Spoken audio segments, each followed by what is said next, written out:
Okay, round one. This hand is very awkward. We do have 10 blue sources. We just have to draw one island within the next, I don't know, 3 turns, 2 turns. We need it in the next 3 draw steps, probably. I think that that's actually a keepable hand, just because of the fact that the chances of us getting island is very high. And I know that still haven't drawn the island. Apparently, I was incorrect. We will not be drawing an island anytime soon. Kind of want to work out the odds just for you guys so that you know that. I'll have to take a look. So I'm going to do that really quickly here. So odds of not drawing in the first 3 cards like we did. So I mean, it's at, yeah, so the odds of not drawing one or more of 10 cards in like 3 draws is about 33%, a little less than 33%.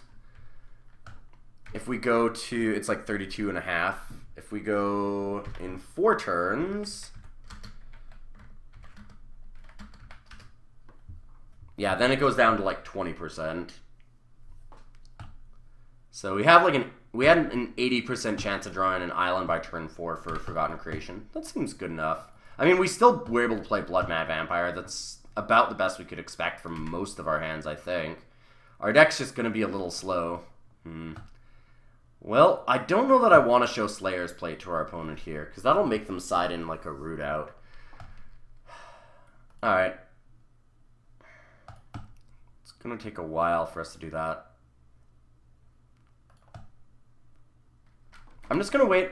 I'm just going to wait. We're going to hope to either get an island or another mountain, play Pyrehound, and then we'll see what happens. We're probably just dead in the next turn or two. I don't think that it's going to make a difference. Slayer's Plate certainly isn't something that we're going to use. Like, we can't play it and equip it to anything anytime soon. So I'm not going to play it and show my opponent here and let them sideboard more effectively. I want to see extra cards from our opponent. They might crack Vessel of Nascency. Yeah, alright. So Devil Thorn Fox and a bunch of lands. I'm guessing they take a land. Yep. Since our opponent hadn't played a land already, they already missed one. And we missed land again. Alright. I mean, if we just didn't draw any land, that's going to happen. We can keep this. This is much better. So I go Mountain. We get Tormenting Voice and we discard. I'm not sure. I mean, discarding Blood Mad would be great, but I actually need mana to pay for it. Wow, our opponent's deck is really aggressive. This is a bad matchup for this style deck. I said that last time, and we actually managed to win the draft, but this time, this deck is a much slower version. That other one was kind of aggressive, and this version just isn't. This version's not going to be able to deal with, like, turn 1 Town Gossamonger into, like, turn 2 Veteran Cathar in any reasonable way. Wow, did I call that, or did I call it? My deck's not going to be able to deal with Count Gossamonger and a Veteran Cathar. Cue opponent. So let's play. I need to be able to block Town Gossipmonger, so I guess we just play Blood Mad. I don't like not being able to Madness it, but it's going to take us 5 mana to do that with Catalog. We might as well just play it at this point and save ourselves some damage. We'll try and trade it with Incited Rabble. I'm thinking that if our opponent's flipping it, though, it means they have something to get rid of the Blood Mad. I guess we'll see. Maybe they're just willing to trade. I'm certainly willing to block. I don't have another choice. I played it specifically to block.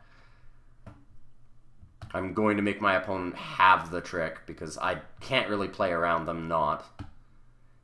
Like, if our opponent does have... If our opponent has the trick, like, they have the trick, there's not a lot I can do about it. Alright, Pyrehound's good. Pyrehound, we can actually stack up some counters on and start getting the ball rolling. I desperately need to get another island.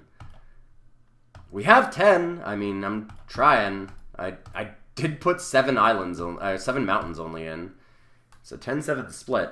Apparently, maybe I should have gone 11-6. I don't know. Having trouble getting them. I'm going to take a risk here. We have a turn where we can take a risk, I think.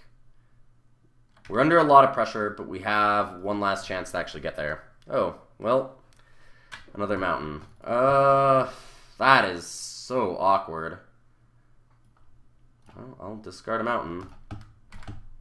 Next turn we do get to play Devil's Playground, and that can at least chump block for a while, so there's that, but I'm certainly not happy about this. Our opponent can attack us for 8, and we can't realistically block. Like, I guess Veteran Cathar might have to stay back, because our opponent might not want to trade that for our Pyrehound. Nope. Opponent's just willing to slam, huh? Opponent wants to slam. So we're taking 8 plus another 3. So we could go to 11 here. We take 11 damage here and go to 2. That's so bad. I'm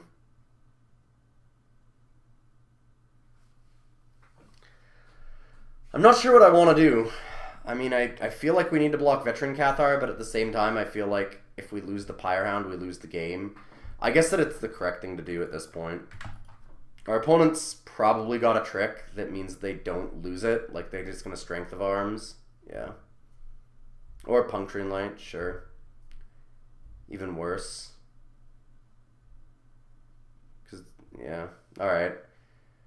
Nagging Thoughts, no land. I could have kept the land from Catalog. I should have, so I could play Devil's Playground. Just totally choked up on blue mana. There's just nothing I can do. So I'm just dead here. Alright, well, that was a surprisingly quick draft. Like, that was ridiculously fast. That was really kind of disgusting and unfun. Alright, well, why don't we do a third one so that we actually have a chance to not constantly miss on mana. That deck wasn't particularly exciting anyways. I only had the one Rise from the Tides. It wasn't exactly the example that I wanted. So I'm going to try one more. We're gonna spend a lot of money on this edition of Full Force, and we're going to go for a full 3 drafts. I can't guarantee that'll always happen, but I have some extra packs lying around. I guess I'll try and burn through them. Let's just go for another draft. Okay, next draft. Well, this is interesting. Ongoing Investigation is really good. Altered Ego is obviously better if we're going to have blue-green cards. Pyrehound is good in keeping with the spirit of the deck. Altered Ego, I feel like we could justify it. It's a very good card no matter what you're playing. And we can splash a little bit of green in a blue-green list, in a blue-red list, and certainly play it.